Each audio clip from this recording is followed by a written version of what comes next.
आऊज़ु बिल्लाहि मिनश्शैतानिर्रजीम बिस्मिल्लाहिर्रहमानिर्रहीम। मोहतरम दोस्तों और भाइयों, अस्सलामु अलैकुम वरहमतुल्लाहि वबरकातुहू। इस वजीफे को करने से बड़ी परेशानी ख़त्म हो जाती है, बड़ी से बड़ी बीमारी दूर हो जाती है। ये ऐसा वजीफा है जिसने भी किया वो ना उम्मीद नहीं हुआ। सूरह कौसर कुरान पाक के 30वें पारे में मौजूद है और ये कुरान पाक की 108वीं सूरत मुबारका कहलाती है। ये सूरत मुबारका कुरान पाक की सबसे छोटी सूरत मुबारका कहलाती है। इस सूरत मुबारका को सूरत कौसर इसलिए भी कहा जाता है क्योंकि ये सूरत मुबारका में नबी करीम सल्लल्लाहु ताला अलैहि वसल्लम को कौसर की बशारत हुई थी। और इस आयत मुबारका में नबी करीम सल्लल्लाहु ताला अलैहि वसल्लम को अजीम तोहफा देने पर अल्लाह ने नबी सल्लल्लाहु ताला अलैहि वसल्लम को कुर्बानी देने और नमाज कायम करने का हुक्म भी दिया है। बुजुर्गान दीन ने सूरह कौसर के बहुत सारे फ़ायदे और इसकी बहुत ज़्यादा फजीलतें बयान की हैं। रिज़्क़ के मसाइल, तंगदस्ती, परेशानी, बीमारी, कर्ज की तंगी से निजात और सब चीज़ों से निकलने के लिए सूरह कौसर बहुत ज़्यादा मुफीद जानी जाती है। प्यारे भाइयों और बहनों, आज के इस वीडियो में हम आपकी खिदमत में सूरह कौसर का एक बड़ा ही खास मुजर्रब, अजीम, आजमूदा और पावरफुल वजीफा लेकर हाजिर हुए हैं। मैं ये समझता हूँ कि ये सूरह कौसर का वजीफा बहुत ही ज़्यादा खास है। इस वजीफे को आप किसी भी हाजत के लिए कर सकते हैं और आज तक जितने भी बहन भाइयों ने इस अमल को किया, इस वजीफे को किया, उनकी बड़ी से बड़ी, सख्त से सख्त हाजत भी अल्लाह तबारक व तआला ने अपने कर्मो फजल से पूरी फरमाई। प्यारे भाइयों और बहनों, आज का वजीफा जो कि सूरह कौसर का वजीफा है, आपने कैसे करना है और इस वजीफे को आपने किस वक्त करना है, ये सब जानने के लिए आपसे गुजारिश है कि आज की इस वीडियो को आखिर तक देखें। प्यारे भाइयों और बहनों, हमारी अव्वल दिन से यही कोशिश रही है कि हमारे चाहने वाले, हमारे सुनने वाले 5 वक्त के नमाजी बन जाएं और इसके साथ अगर इनकी ज़िंदगी में कोई भी मसाइल है, परेशानियां हैं, रिज़्क़ की तंगी है, तो वो हमारे इन वज़ाइफ की मदद से इन परेशानियों से निकल जाएं। और इसके साथ हम आपको 5 वक्त नमाज पढ़ने की तलकीन भी करते हैं, क्योंकि कोई भी वजीफा, कोई भी अमल उस वक्त तक पूरा नहीं हो सकता जब तक आप 5 वक्त की नमाज पाबंदी से अदा न करें।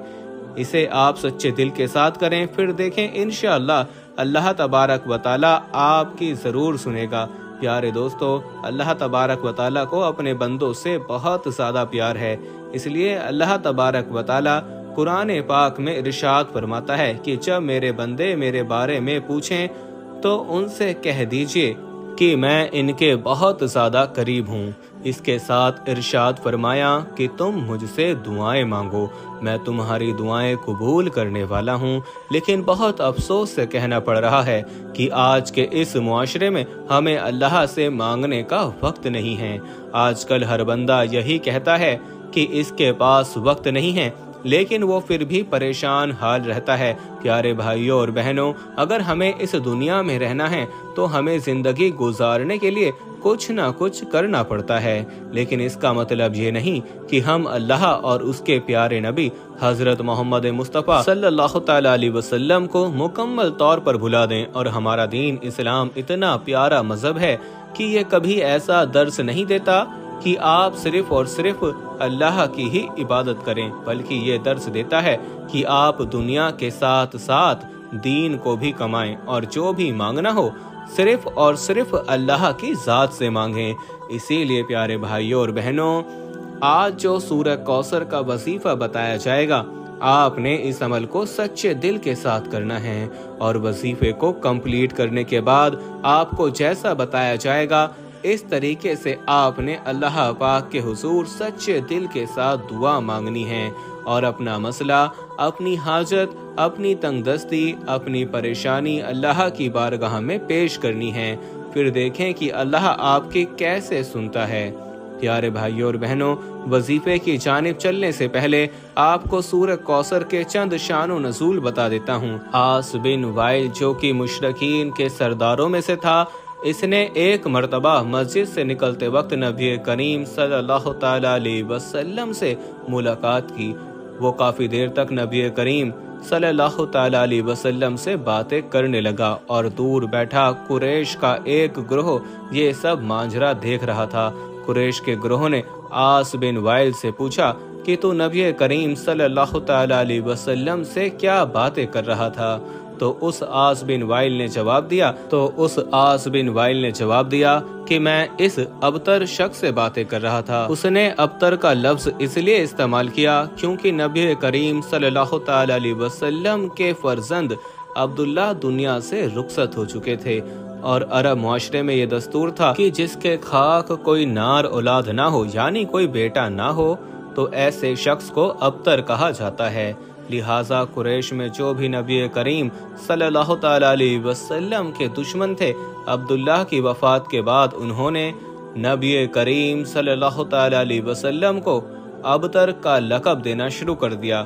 ایسے موقع پر اللہ تبارک و تعالیٰ کی رحمت جوش میں آئی اور اللہ پاک نے نبی کریم صلی اللہ تعالیٰ علیہ وسلم کو سورہ کوثر کا تحفہ دیا، جس میں انہیں جنت میں کوثر کی بشارت ہوئی۔ پیارے بھائیوں اور بہنوں، ایک روایات میں آتا ہے کہ صحابہ اکرام بیان فرماتے ہیں کہ ایک روز نبی کریم صلی اللہ تعالیٰ علیہ وسلم ہمارے درمیان بیٹھے تھے۔ اچانک نبی کریم صلی اللہ تعالیٰ علیہ وسلم پر ایک نیند اور بے ہوشی کی کیفیت طاری ہو گئی۔ تھوڑی دیر بعد نبی کریم صلی اللہ تعالیٰ علیہ وسلم نے اپنا سر مبارک اوپر اٹھایا اور مسکرانے لگے۔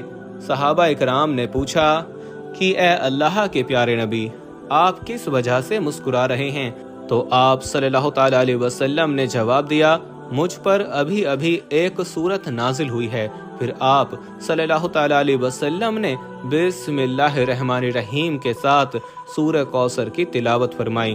انا آتیناک الکوثر فصل لربک وانحر انا شانئک ھو الابتر۔ پھر نبی کریم صلی اللہ تعالیٰ علیہ وسلم نے پوچھا، اے صحابہ، کیا آپ کو معلوم ہے کہ یہ کوثر کیا چیز ہے؟ صحابہ اکرام نے جواب دیا، اللہ اور اس کے رسول بہتر جانتے ہیں۔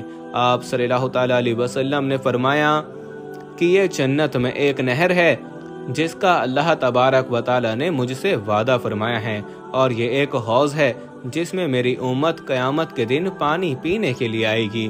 اس نہر کے قریب پانی پینے والے برتن ستاروں کی مانند ہوں گے۔ پیارے دوستو، یہ صورت مبارکہ بہت ہی زیادہ برکت اور فضیلت والی صورت مبارکہ ہے۔ اس صورت مبارکہ کی شان و نزول کے بارے میں بتانا اس لیے بھی بہت اہم تھا کہ جب آپ یہ وظیفہ کرنے کے لیے بیٹھیں تو آپ کو اس کا شان و نزول اور اس کی اہمیت اور اس کے فضائل کے بارے میں بخوبی آگاہ ہوں۔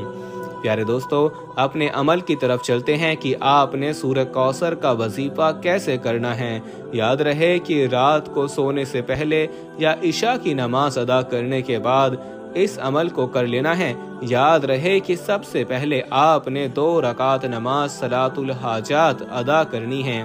ان 2 رکعتوں میں آپ نے سورہ فاتحہ کے بعد 11 مرتبہ سورہ کوثر اور 11 مرتبہ سورہ اخلاص پڑھنی ہے۔